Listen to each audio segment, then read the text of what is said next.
Et bonjour, ravi de vous retrouver. Nouvelle journée, day 3. On est parti. Donc je vous montre un petit peu la carte. On est ici. Là. Notre point de destination c'est là. Saint-Denis-d'Oléron. Donc on va bien tracer au large et on va repartir. Sachant que le vent vient de nord-ouest pour changer. Donc on est quasiment face au vent en trace directe. Donc on va tracer des longs bords comme ça. Et quoi d'autre? Et le vent va forcir petit à petit. Donc là on va sortir, il doit y avoir un 10 nœuds, un truc comme ça. Et on va se retrouver jusqu'à 20 nœuds en fin d'après-midi. Donc c'est très bien, c'est parfait. Ça va permettre de pouvoir nous éloigner auprès sans avoir trop de vent. Pouvoir aller le plus loin possible. Et dès que l'heure sera bonne, etc., passera tout à peu près en même temps. Que le vent va forcir, que ça sera l'heure de rentrer et tout. On part en vente arrière et là du coup on pourra laisser, je pense, voile en tête. Voile en tête avec du coup les vagues, le vent, tout dans le bon sens et on fera une grande trace jusqu'à Saint-Denis. On essaiera de faire un petit peu de vitesse. Voilà. Écoutez, moi je vais vous faire un petit briefing. J'espère que vous êtes chaud en tout cas. Moi aujourd'hui je suis au taquet. J'ai qu'une hâte, c'est de lever les amarres et de repartir. Déjà quand je serai là, je serai content quoi. Donc du coup, je vais vous montrer un petit peu la situation. Alors, le bateau est complètement rangé. J'ai prévu pour même s'il y a pas mal de gîtes, hein, il y a deux sortes de matossage. Il y a le matossage vite fait et le matossage bien fait. Là, c'est vraiment le matossage bien fait. C'est-à-dire que même si le bateau est à la verticale ou bien penché, normalement les choses importantes, tout devrait rester plus ou moins en place. Voilà. Alors, regardez-moi ça, on se retrouve... Oh, regardez le cormoran qui est là-bas. On se retrouve en plein milieu du port de La Rochelle, sachant qu'on est quand même la grosse attraction locale, vu qu'il n'y a que des bateaux de pêche magnifiques, de toutes les couleurs, etc. Et trône au milieu, Saori, avec son mât. On voit qu'un mât au milieu de tout ça. Et du coup, c'est bien sympa. Voilà, je suis content déjà surtout d'avoir trouvé un accueil ici. Et comme vous pouvez le remarquer, Papou se trouve devant nous. Donc ça veut dire que dans la nuit on a été déplacé, aussi fou que ça puisse paraître. Alors pourquoi je n'ai toujours pas la raison, parce que là les deux bateaux étaient déjà là et les deux bateaux sont déjà là. Donc aucun des bateaux sur ce ponton là n'a bougé, tout est resté tel quel. Donc pourquoi m'avoir décalé comme ça en arrière d'une place si c'est pas pour ceux-là?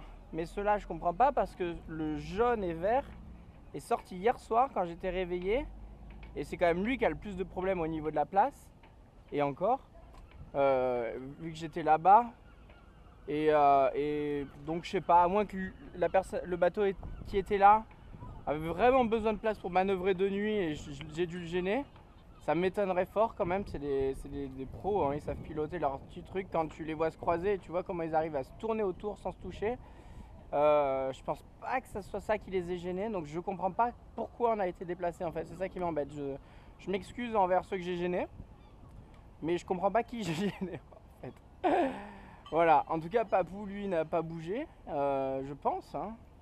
Il a pas l'air en tout cas, il a pas l'air d'avoir bougé dans la nuit. Et donc voilà, bah écoutez, du coup, je vais vous expliquer un petit peu la stratégie d'appareillage qui là est un petit peu plus complexe, mais pas tant. Il suffit de bien réfléchir comment ça va se passer une fois de plus. Donc, la principale chose pour les appareillages, on l'a déjà vu tous ensemble, c'est d'où vient le vent. Vous voyez le drapeau français là-bas? Donc, il vient comme ça. Donc c'est parfait, on va l'utiliser. Au lieu qu'il nous gêne, on va l'utiliser. Donc, bien sûr, on voit que c'est celle-ci, du coup, en toute logique, hein, qui retient normalement le plus le bateau. On voit que celle-ci est un peu trop tendue. On voit que les amarres sont mal réglées en fait. Mais techniquement, c'est elle qui devrait retenir tout le bateau. Donc, vous imaginez bien qu'en simple là-bas, je ne peux pas aller décrocher le petit nœud. Tac, tac, tac, tac, monter sur les bateaux et venir récupérer le mou ici. Donc il va falloir que je passe en double quelque part. pour celle-ci. Après pour l'arrière, techniquement si celle-ci était un petit peu plus tendue, bien réglée, elle retiendrait 90% du bateau comme on avait vu hier. Donc après derrière il n'y aurait pas grand chose à faire, là la garde est complètement inutile. Donc on va pouvoir l'enlever. Et alors la pointe arrière, pareil, je ne peux pas la mettre en double, vous imaginez bien la longueur qu'il y a. Et puis de toute façon le temps de récupérer tout ça, il y en a pour 2 heures. Le bateau il sera déjà loin. Donc on va réfléchir, on va essayer de trouver des solutions adéquates. Donc moi j'ai ma petite idée déjà. Donc je vais enlever celle-ci, je vais passer celle-là en double sur Papou.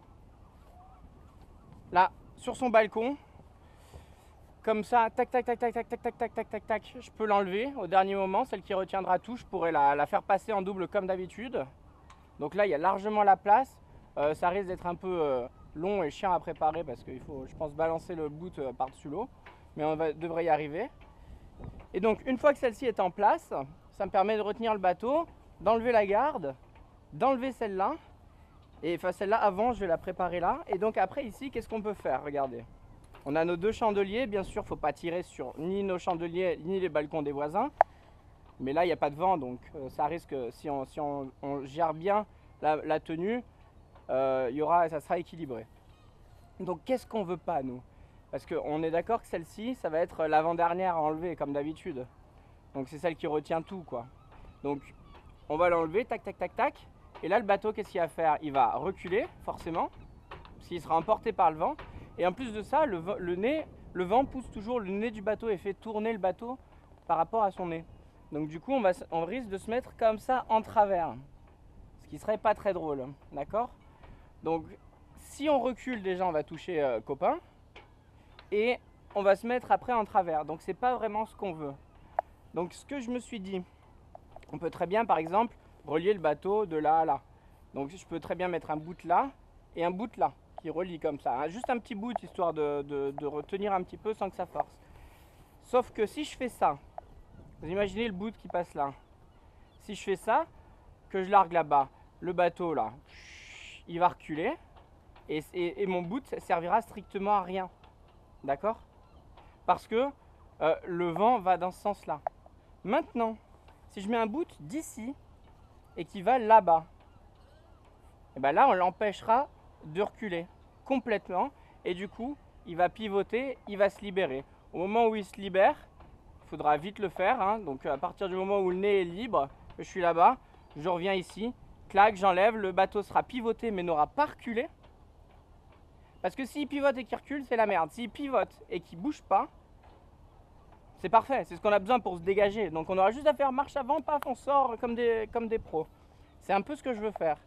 Maintenant, je me dis que si on largue tout et qu'on fait ça, eh ben, le bateau va forcément reculer, on va se retrouver vers copain là-bas et ça va pas le faire, d'accord? Ni pour lui ni pour moi. Donc, écoutez, moi je vais mettre tout ça en place et puis on se retrouve tout à l'heure pour l'appareillage et la sortie du chenal. Il y a ce qu'il faut en eau, hein, il y a 4 mètres d'eau, donc on restera bien le long toujours. Cette fois-ci on sera du bon côté, hein, vu que c'est les côtés rouges en sortant. Mais voilà, j'ai hâte.